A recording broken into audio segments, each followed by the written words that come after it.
Hello, welcome back to the homestead. The camera doesn't want to focus. It's about 7:30, which isn't that late here, except the sun is starting to set later, so I still have a lot of watering that I need to do and not a lot of time to do it. I'm also going through and picking some vegetables for my mom because she's going back to the city tomorrow, and I figured I'd send them back with her. One thing I'm going to do is, so on a lot of these squash, as you guys know, I've been having problems with them actually pollinating. There's one or two like this that have just been sitting there not growing, so they're obviously not pollinated, so I'm actually just cutting those off. And, so I'm actually just cutting those off and putting them in with the other vegetables. This one is pollinated because this one was about this big 2 days ago. It's about tripled in size since then. I've been trying to collect rocks to build a wall and paint, and Lily keeps stealing them. Yeah, stop. As I say, pretty much every day it looks like it might rain, except today there actually is rain in the forecast. It hasn't rained in over a month, so I'm hoping it does rain, because that will make my life a lot easier. These squash have such a fun shape. They're the Burgess buttercups, but as usual there are no male flowers to actually pollinate these, so these buds are all gonna die, but there are lots of little tiny ones, so they should get pollinated soon. This one might actually be pollinated, maybe by the spaghetti squash, because usually if they're not pollinated, the bud falls off right away. And this one's about 3 or 4 days old and it still hasn't fallen off, so we might get a weird hybrid. Here's something else that's going on. A lot of the buds are like shriveling up and dying before they even bloom, and I'm wondering if that's from either the heat or the lack of water. I'm trying to water them extra, but so far I haven't had another bud bloom. And they're all just kind of shriveling up and dying. As of now, this is our only little squash that's been pollinated. This is a kabocha. So we will have at least one squash out of the entire garden. Even, see, it's also happening on my pumpkin pie pumpkin. They're like turning yellow and shriveling up. These ones back here look kind of good though, so I'm hoping they'll stay on. This one actually does have male flowers, it just doesn't have any females. My grandma also just brought me a package that was delivered, and I wasn't expecting it for another month because they weren't supposed to arrive until September, but we've just got 2 cherry trees. They're both, what is it, Hildolfingen dwarf cherries. They're grafted, they're not originally dwarf, they have little grafts on them, so they're grafted onto a dwarf tree. I actually only ordered one of those. I ordered a Sweet Ann and one Hildolfingen. So I don't know if they substituted the Sweet Ann for a Hildolfingen, or if I accidentally ordered 2, because I was being very indecisive when I was ordering my trees. So I might have taken it out of my cart or thought I took it out of my cart and then added it back into my cart, but not actually deleted the previous one. So I may have accidentally ordered 3 cherry trees when I only wanted 2. We also have peach trees that are going to be coming, probably actually in September. Maybe another cherry, maybe we'll get the Royal Anne. If not, it's probably the universe's way of telling me that I don't need it. And then I ordered 2 more trees, and I can't remember what they are. Like, I know they're not apples because they were out of stock of the apple I wanted. So they're either plums or pears. Maybe apricots. I literally don't remember what I decided on. My dog is turning into Cujo. You have mud on your face. It's not even muddy today. It's not rained in a month. I bought this really cool glass top canning jar from the thrift store, but I knocked it over when I was watering, so the lid is broken, and the lid is the only thing I cared about, so hopefully I can find some cool glass top lids like that online or something. What you got there, doofus? You have my rock? Yes. I completely forgot to show you what I actually picked for my mom. So I got a whole bag of kale, a whole bag of baby beets and beet greens, just a few of those little unpollinated squash babies, and a bag of baby carrots. Good morning. It is August 7th.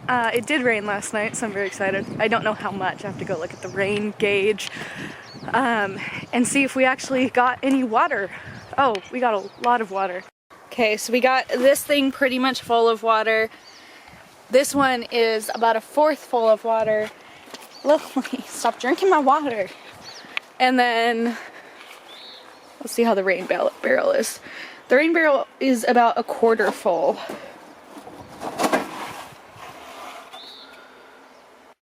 So the rain gauge only collected about a fourth of an inch of water, but I think it rained more than that because the rain gauge was also sideways, so I don't think it was in the proper position to catch rain. Hello. I haven't really filmed any of my huckleberry picking, so I thought I would do that today because I go pretty much every other morning.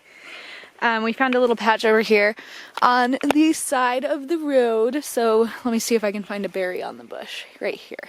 Little berries. The bushes pretty much look exactly like buckbrush. The only difference is they have berries on them. Do you have num-nums?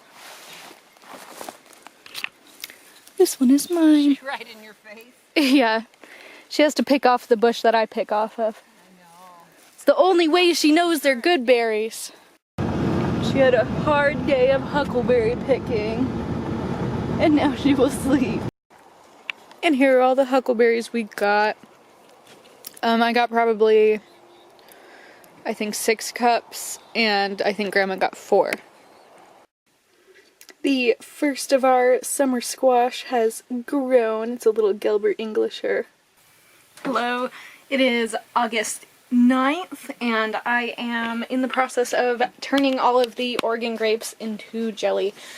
Right now I'm just smushing them while the cans boil on the stove because there's not enough space to do both at the same time. So we're sanitizing the cans, then we're gonna cook this, and then we're gonna do the hot water bath.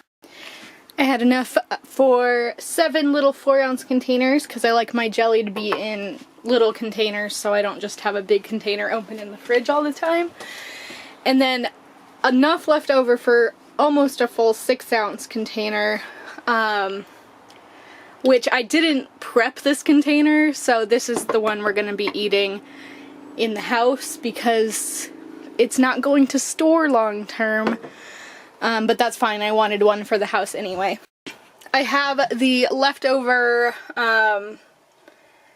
Oregon grape goop just sitting in here. It's gonna sit probably overnight so that whatever juice is left over can drain out, and I'll use that for the next batch of jelly I make. While I'm in here, I'm removing the decorations me and my mom put up for my sister's visit. But I didn't put the Phillips head drill bit back in the drill bit box, so I'm gonna have to do it manually. So it just goes to show, put things where they belong or you'll regret it later. So I have no idea where that is right now. Now that the jars are drying, well, cooling, not drying, I'm gonna go dig 2 holes for those cherry trees, and after that we'll plant them, I guess. I've marked off that spot and that spot over there for the cherry trees, because this isn't always, I am eventually going to change this out from being a garden into something else. So by the time the cherries are big enough that we need to move the garden probably won't be here anymore anyway. So those 2 spots I picked just because they're open and the squash can grow around them anyway. Plus they're fenced in, so I don't have to build a little protective fence like we did over there. It's been a few hours and the jelly is still liquid, so I'm actually gonna put it back in the pot and boil it for another 10 minutes based on our altitude up here. And then I'm going to re-pressure can it. I added a little bit more pectin and boiled them a little bit longer. Now they might be too thick. We ended up with 6 small ones instead of the 7. Okay, both of the little baby cherries are down, so here's the first one. And here's the second one. And our jelly has also set, possibly too hard, but we'll find out when we actually go ahead and open these.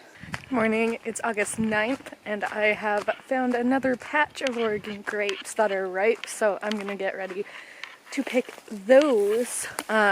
If I find any bee balm, I'm also gonna pick that too, because I want the petals to make a cough syrup.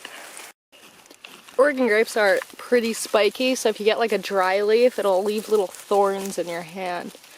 From what I've been reading, apparently the roots, bark, and leaves have the same chemical in it as golden seal, so you can make like an antimicrobial balm out of it, so I might try that this year. Good morning, it's August 13th.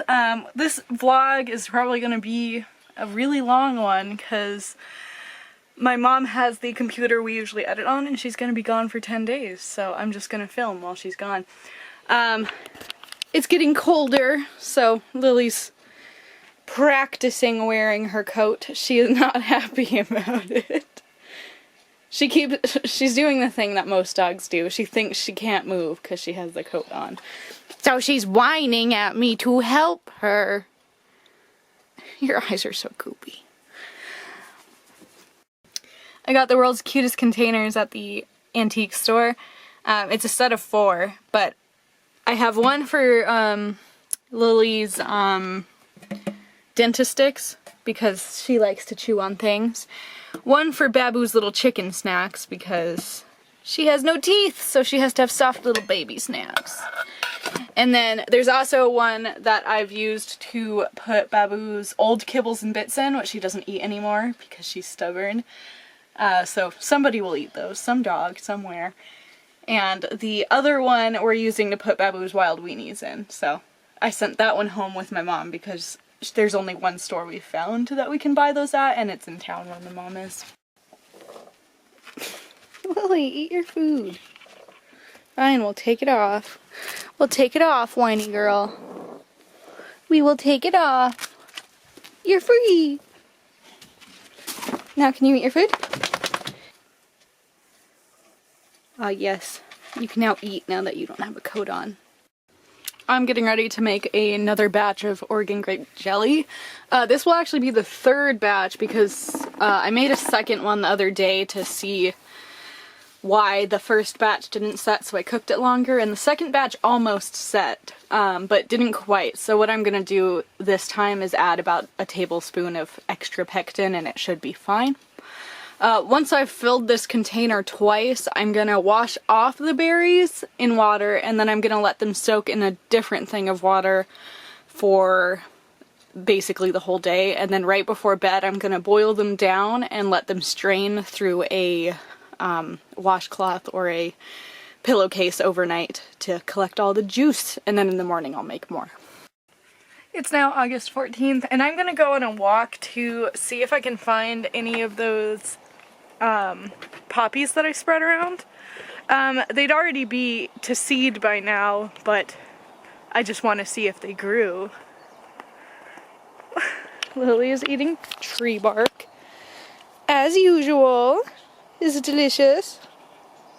She can't decide if she wants the tree bark or her ball. I can't remember where I read them, so we're just gonna have to wait until next year and see if any poppies grow back, because they do reseed themselves. Lily has her ball, so she made a decision. Yeah, she's never been over on this part of the property before. doofus. I thought I'd also give an update on the second garden because the squash are doing really well. We have a lot of little baby squash. We've also figured out what our mystery squash is. It is in fact a zucchini. You can see a little zucchini right there. And since the only zucchini I had, besides the ones I planted, was a zebra zucchini or a striped zucchini, depending on what you call it, that's what those are. So now we have 5 zucchini plants, which is way too many. I did find a recipe though for mock apricot or orange marmalade, and you basically take zucchini and cook them and then flavor it with jello, so I'm gonna try and do that. We also have these 2 luxury pie pumpkins that I pollinated by hand. This one isn't growing, so I don't think it took. This one is, however, so this one has been pollinated. We also have this one here, which is starting to turn yellow, and it might fall off like those other ones, but that might be because this stalk already has one on it. So maybe this one's just getting no food anymore, so it's okay if that one falls off because I didn't really want 2 pumpkins growing on the same stalk anyway. We have a butternut squash that I hand pollinated and is growing right here, and there was this one right underneath it, so I was gonna like pull it apart. I did pull it apart, but they're actually fused together. Like when I pulled them apart, there was like a strip of the squash skin that was like connected, so if I had left those, we would have had a weird double squash if it had lived at all. Again, here's another one that has shriveled up and died for no reason, but it does look like we have one that I can hand pollinate today, so I will do that.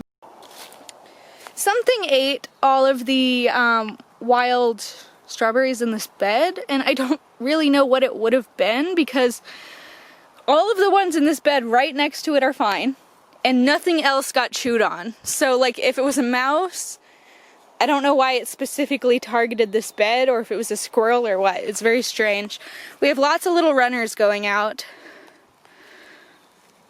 I really didn't think we would get any the first year, but we have like dozens of little runners.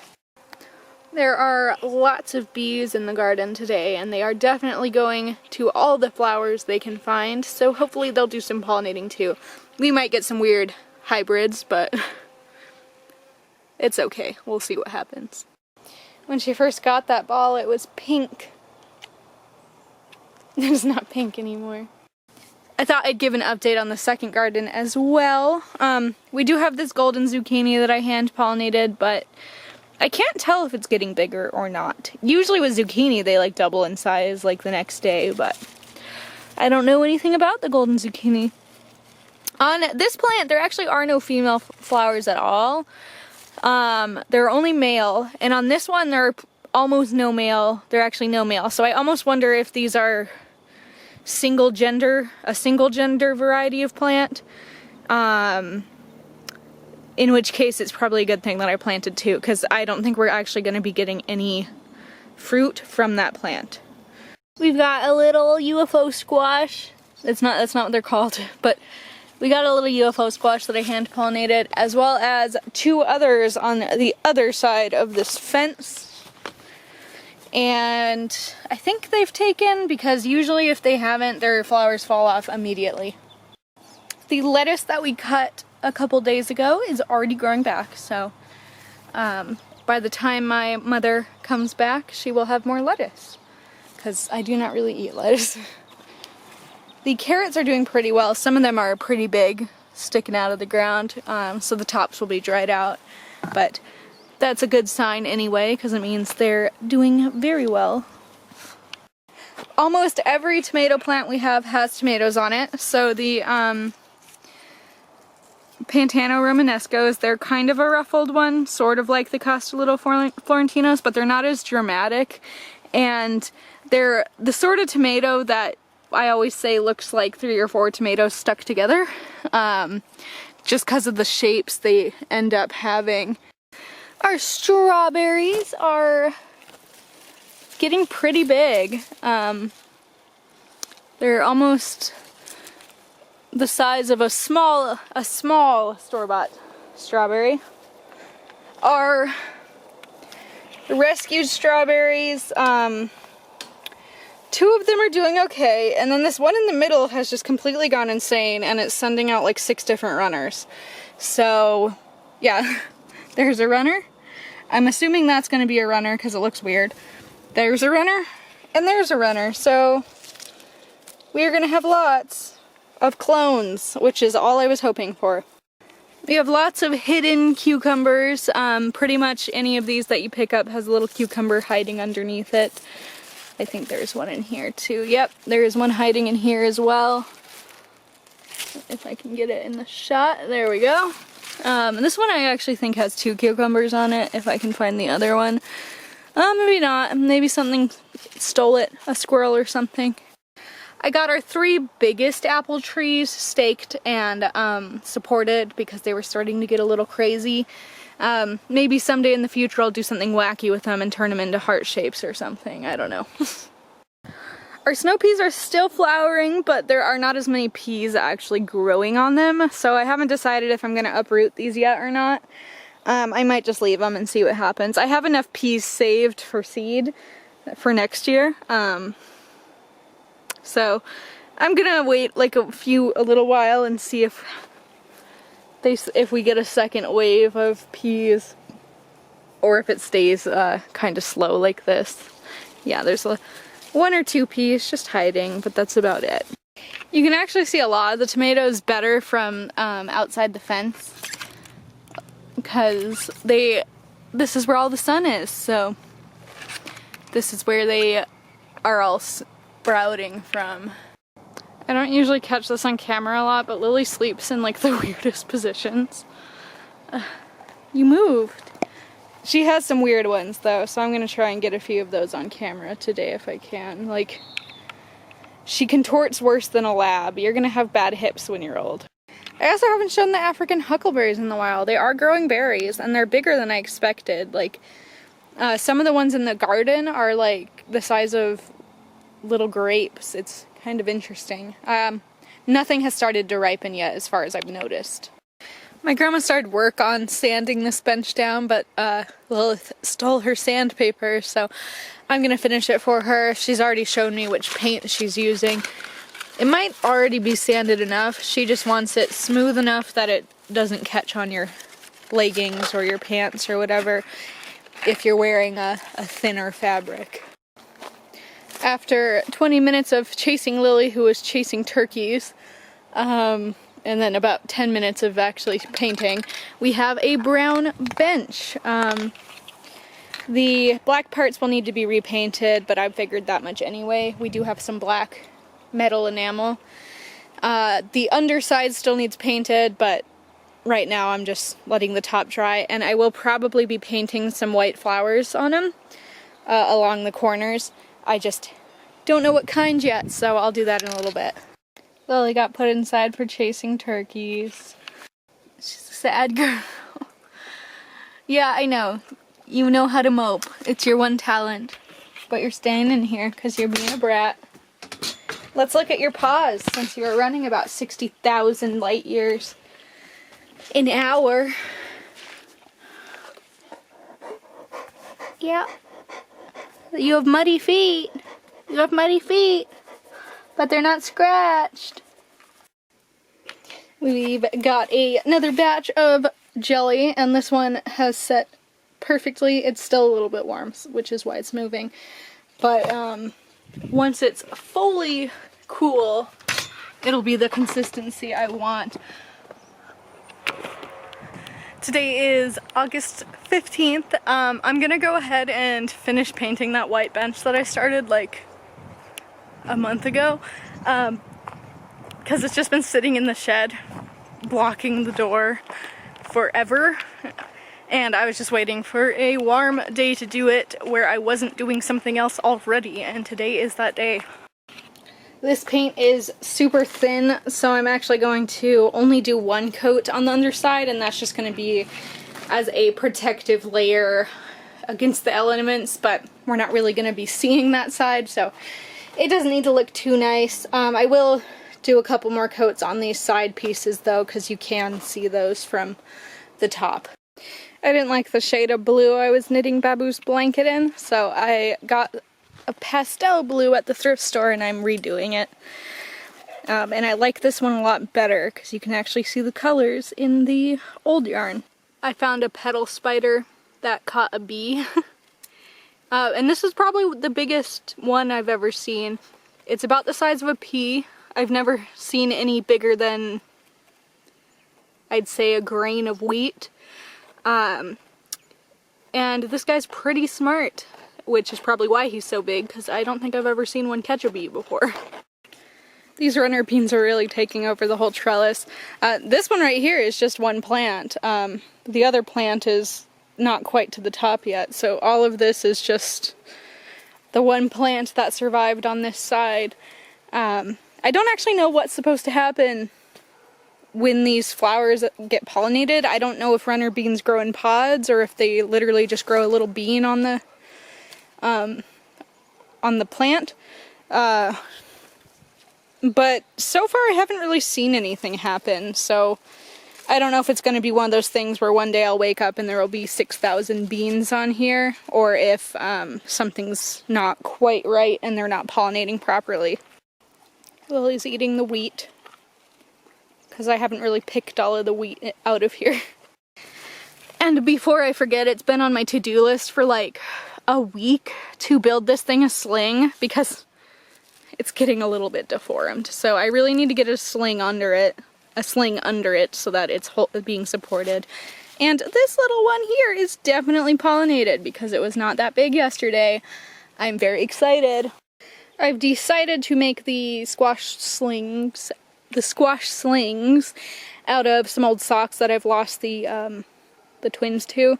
And I'm just gonna cut these so that they're one flat piece of fabric, and then I'm going to zip tie the corners onto the trellis around the squash. One thing you want to be careful of with squash is that while the flower on them is still green like that you don't break it off. Because a lot of squash, well actually all squash, that flower is what tells them to grow. Once they get pollinated, they start sending weird little signals to the plant somehow to tell them to grow that squash. So eventually the squash just figures that out and keeps growing. But sometimes if you break that little flower off while it's still green, it will stop those signals and your squash will not grow anymore. I've done it. It makes me very sad. I didn't do it to that guy, fortunately. I did it to another one. I did it to a spaghetti squash a long time ago. But, so, be very careful not to break that flower off until it is completely dried out and is ready to fall off on its own anyway. In the next few days, I think I'm going to start digging out the dirt here.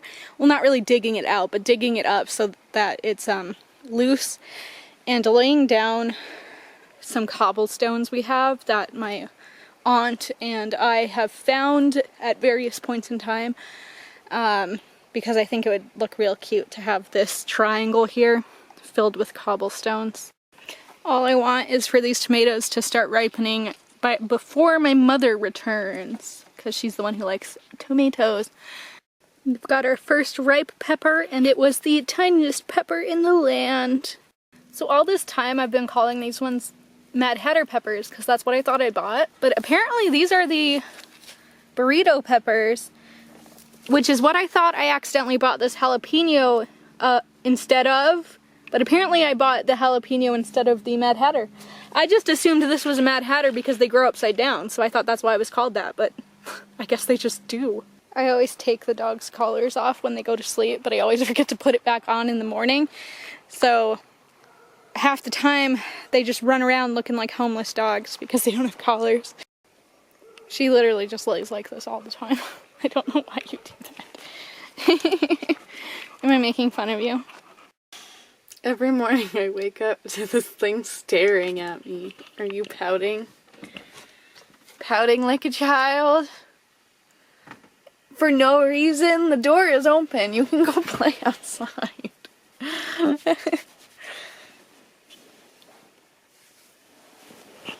She makes noises like an angsty teenager when she's throwing a fit. Yeah. Why are you throwing a fit, little squish? Good morning. It is August 17th or 18th. I don't know which because I never know what day it is. It looks like it might rain. It actually did sprinkle last night, which is kind of annoying because I wanted it to be sunny for once so that the tomatoes would ripen, and now that I want sun, it's gonna rain even though I wanted rain for like forever. I gave up on rain. So we'll see if it rains or not. It was supposed to be like 90 degrees today.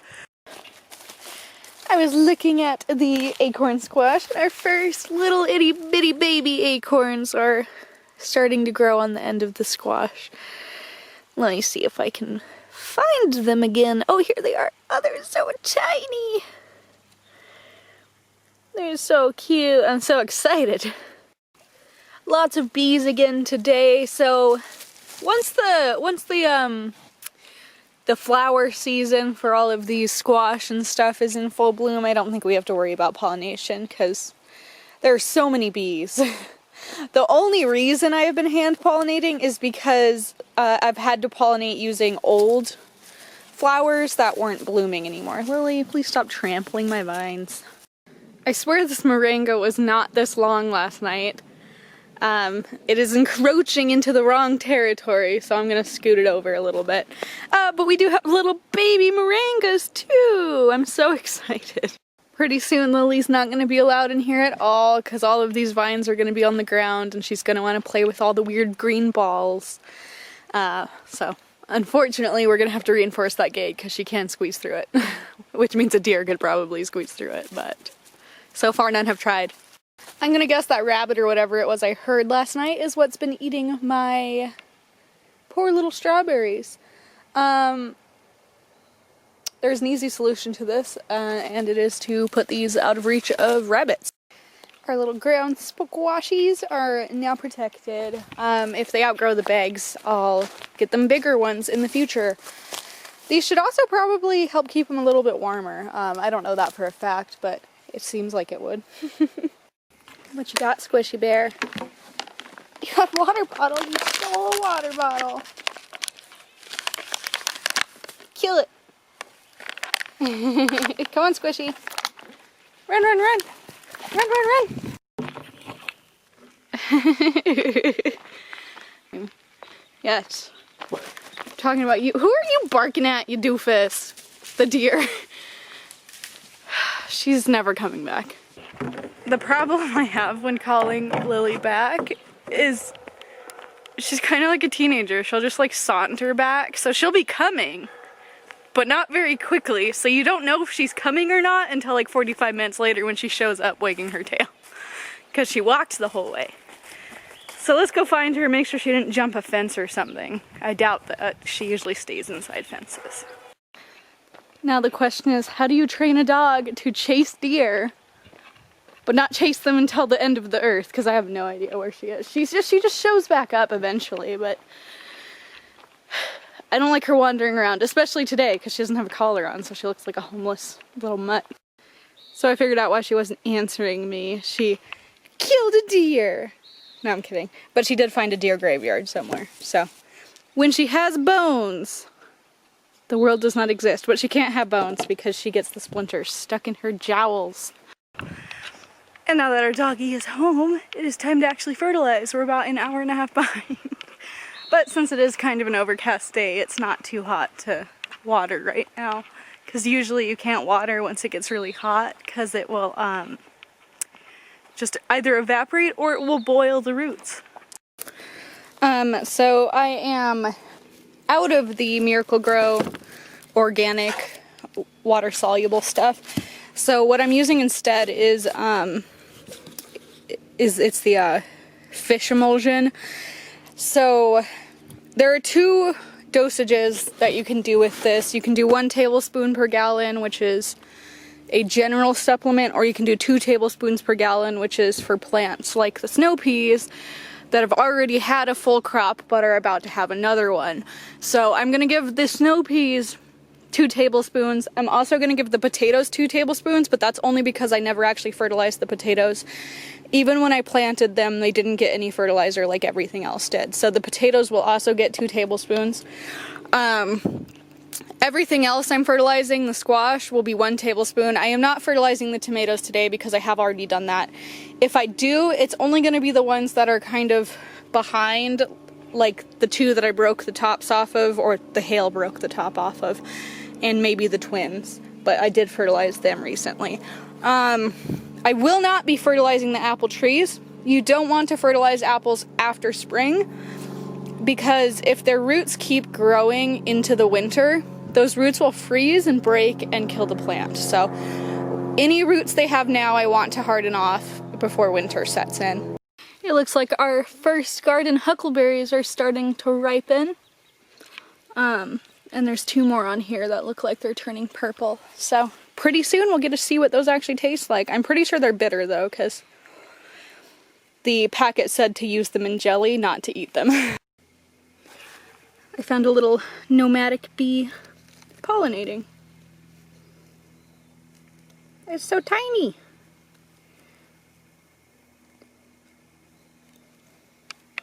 Our secret cucumbers are getting pretty big.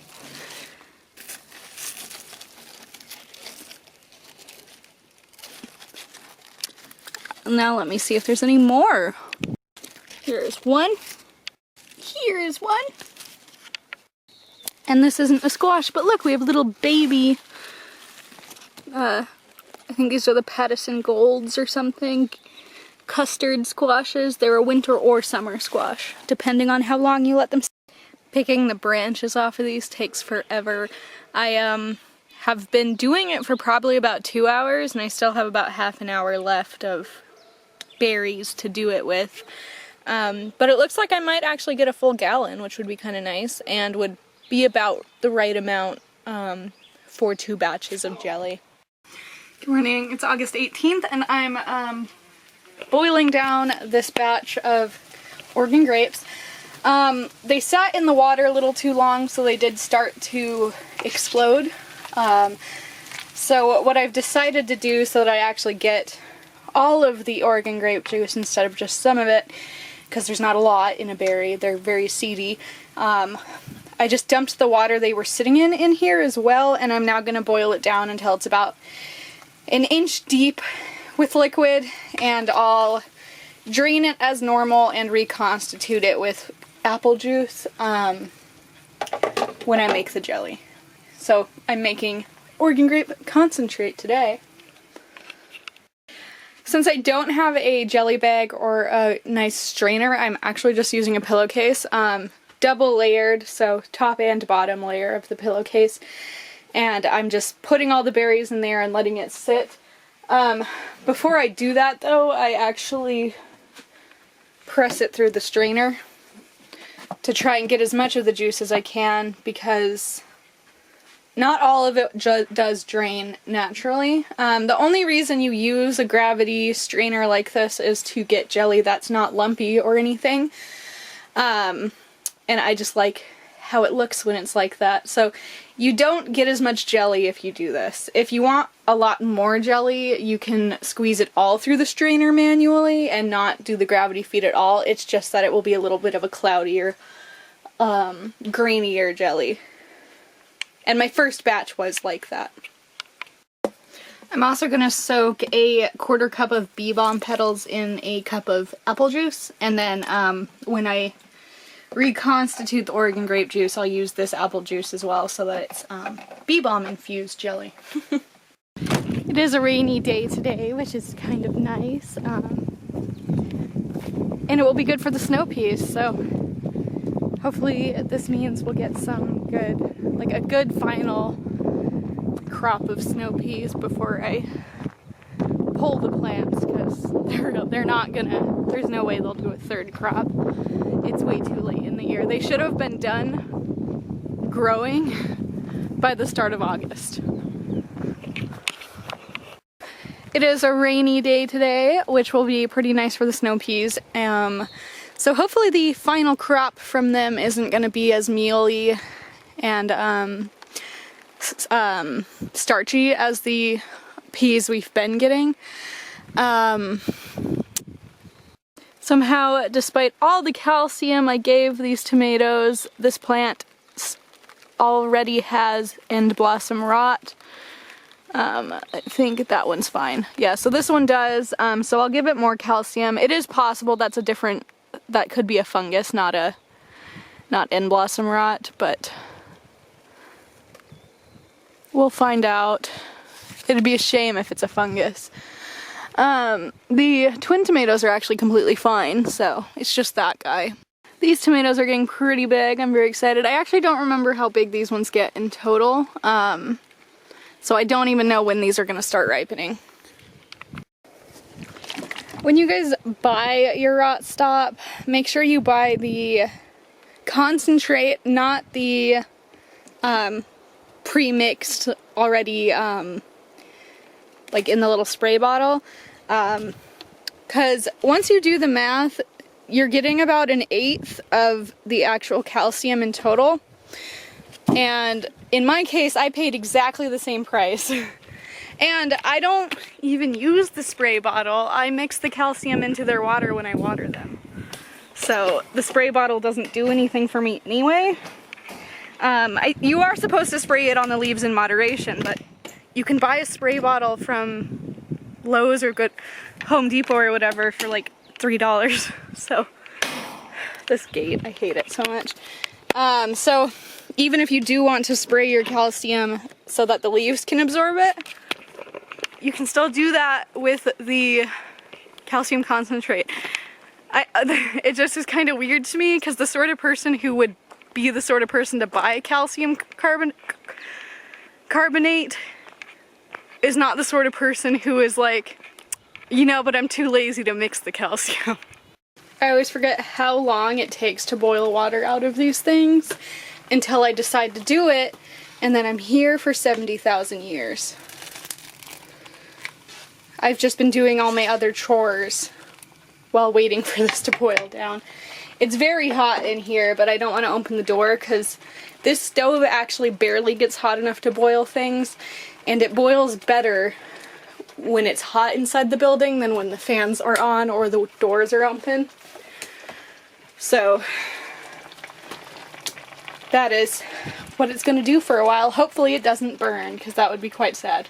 I just absolutely love how these striped zucchinis look. They're so cool. So now that the corn is, if it will focus, now that the corn is actually developing ears of corn, what I do is I just smack the corn around, and I'll like that, and like smack them into each other, because the wind is what pollen, like the pollen comes from this weird top little nodule and falls down onto the corn down there, but the wind is what is supposed to do that, and we really don't have wind up here. Like, it's weird. So I do it myself by smacking all the plants together.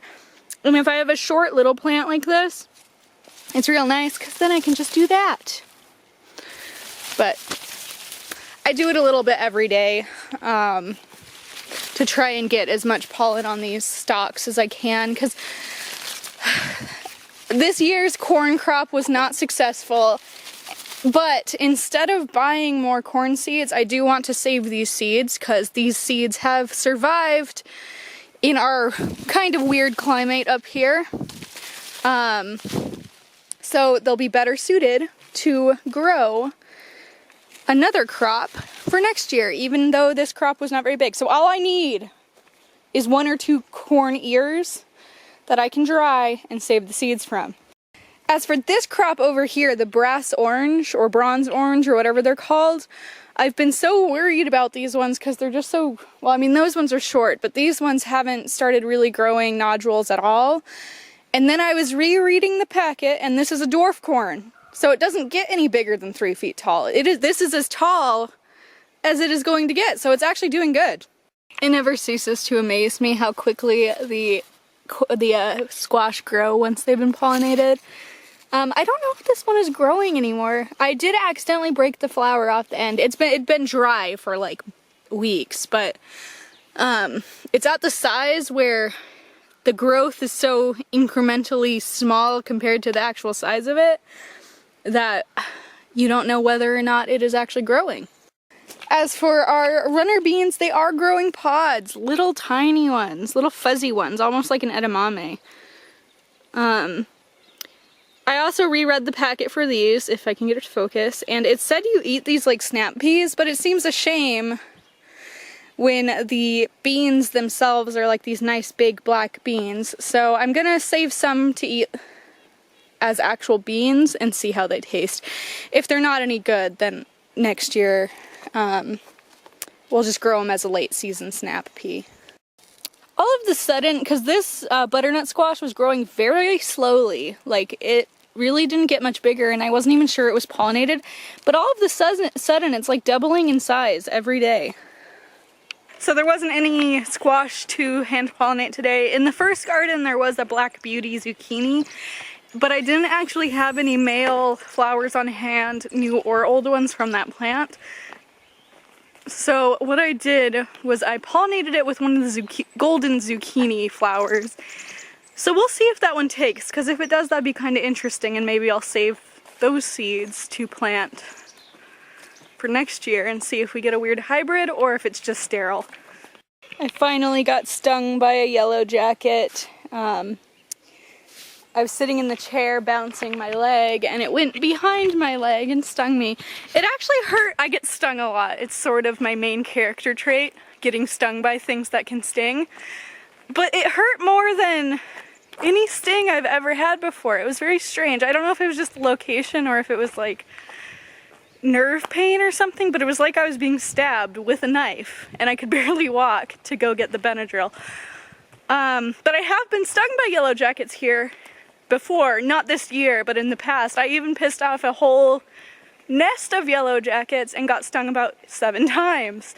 So I don't know why it hurt so much. It was really weird. I even thought it was weird as it was hurting, because I've been stung so many times that the pain of being stung really doesn't bother me that much. But that sting really hurt. So that was yesterday. Now it's just really freaking itchy, which is something I do remember about being stung. What you doing, Lily Bit? What you snuffling? You don't need that. Yes. Yes, you're so cute. Were you inside the house so long? Because you kept going into the road where you know you're not supposed to go. You're so cute. Did you eat your food at least? She has this thing where they accidentally trained her to do this, where they only fed her when they were eating food. So she has this thing now where she won't eat unless you are eating, which is kind of a pack mentality thing. She's the omega, so she has to wait until the alphas eat. But I don't eat a lot, and when I do, I don't sit down to eat. I wander around with food in my mouth, so I'm not like sitting there with her eating my food. So I have to basically sit in there and just watch her eat, because otherwise she will not. Or I have to put her inside the house for 40 minutes and hope she gets bored enough to eat. What I need to figure out for the Oregon grape leaf salve is what you're supposed to process the barks and leaves in. Like, do you soak them in water or oil, or do you boil them in the beeswax or whatever? I don't know, because I haven't ever made a salve. My mother has. She used to make plantain salve with her friend. Then maybe they'll do that this year, I don't know. Because I would like to make some plantain Oregon grape salve, possibly with some other herbs if I can find them, because that would be pretty good for stings and stuff. It's antimicrobial, so it's basically just a weird, natural, possibly less effective Neosporin. It's about 2 inches deep now, so 1 more inch and it'll be good to go. The patch of grass over there is kind of a weird one. I think the neighbors mow it, but I don't really know why, because that is on our territory. Like, that is our property. Like, that, basically where the patch of grass ends is the property line. So I don't know why they're mowing this side of it. It's very strange. I really don't know. It could be because of the knapweed. Maybe they're trying to stop it from spreading, but the knapweed has already spread over to here. So I don't entirely understand why. It does serve one purpose though, and that is to confuse the dog so she never passes the property line, because she doesn't seem to understand that just because the grass is tall, she can still walk in it. Alrighty, so I have the juice straining. What I usually do to get the most juice I can, Lily, is I basically take a scoop at a time and smash it through the strainer. And then once I'm done with that cup, I put it in a different bowl and set it aside. And I just do that for all of the berries I have. And then once I have done that, usually a little pool of more juice has collected in here, so then I drain that out into here as well. And once all is said and done, I put the rest of the berry pulp in here on top of the actual strainer, because what I've had happen before when I just put the entire mash all together in one strainer is the water just reconstitutes the berries and you don't get as much juice. So to keep it from just reconstituting these berries that I spent so much time getting the juice out of, I just put it over top of the strainer and let it drain down into that. And then I cover it with that thing so the bees don't get it, and so it doesn't dry out. I also use the boiling water from the last batch of jelly I made, the previous batch, to wash all of these dishes, and then I pour that water into this bucket outside and use it to water my plants, and then I get a new fresh batch for when I make this batch of jelly. But once I put the juice into strain, I usually let it sit the whole day, if not overnight, and then I make the jelly either the next morning or the next evening, so 12 to 24 hours. You don't want to let it sit longer than that, because it will start to mold, and then you're sad because you put in all that work. You don't actually have to let it strain that long, especially if you're mashing the juice through the strainer first. I just like to get that last 2 or 3 tablespoons of juice out, because when you've picked 2 gallons of berries and only get 4 cups of juice out, you'd be stingy too. Because if you've never had an Oregon grape, there are about 6 seeds in each grape, and the only juice is basically in the skin. They're very stingy berries. And if you've never tasted an Oregon grape, they basically taste like a lemon with the peel on. So you have to add sugar, because otherwise they're not that great. I do know plenty of people who love to eat them, but it's one of the few things I can't do. Like, I do like sour stuff, but it's more bitter than sour. And if you eat one that isn't ripe, it tastes like deodorant. I was reading the ingredients on the hummingbird food, and all it is sucrose, dye, and preservatives. And if you don't know what sucrose is, that's literally sugar. Like, that's all it is table sugar. So to save you $4, just mix 3 tablespoons of sugar into each 8 ounces of water, and you have hummingbird food. I thought at first, I did actually try it with regular sugar, because I thought maybe if it wasn't red, the hummingbirds wouldn't eat it, but the hummingbirds didn't care. They still came. So the only reason the dye is in there is so that you can see when the hummingbird feeder is empty, say if you have it way up somewhere, as opposed to so the birds can see it, because the birds don't care. They will eat it either way. So if you want a dyed hummingbird food, you can dye it yourself, and it will cost probably $1/4 as opposed to $4, which is what it costs to buy the hummingbird food. And it won't have any weird preservatives in it. I came out to show you our spider friend who's been living in the gate, but it looks like its web got washed away in the storm. There's still a little bit of it here, so maybe it's still hiding and it's just going to rebuild it at night. I know some spiders do that. But it's been here for like 3 weeks, so I really didn't think it was going to just move out like that. It's a pretty big spider. I saw it first thing this morning because when it started raining, I came out to put the rain barrels in, and he was just there, or she, I don't know, it's a spider. It's probably a she, because the she spiders are usually bigger. And it's about that big around. Its butt is about the size of a quarter. It's not a barn spider. If you've ever seen a barn spider, they just like, they're kind of creepy looking. Like, I don't mind spiders, but barn spiders just look creepy. They just have like a big white butt. Feel free to Google it right now. But this one, it was like horned and black and had different colors and stripes on it. It had like little cat eyes or whatever on the back. And so I don't know what variety it was. If I see it, I'll show you guys, because I thought it was pretty cool. And I don't have a Google right now, so I can't look up what kind of spider it was. So today's errand of the day is not a homestead one, it is actually a tech one.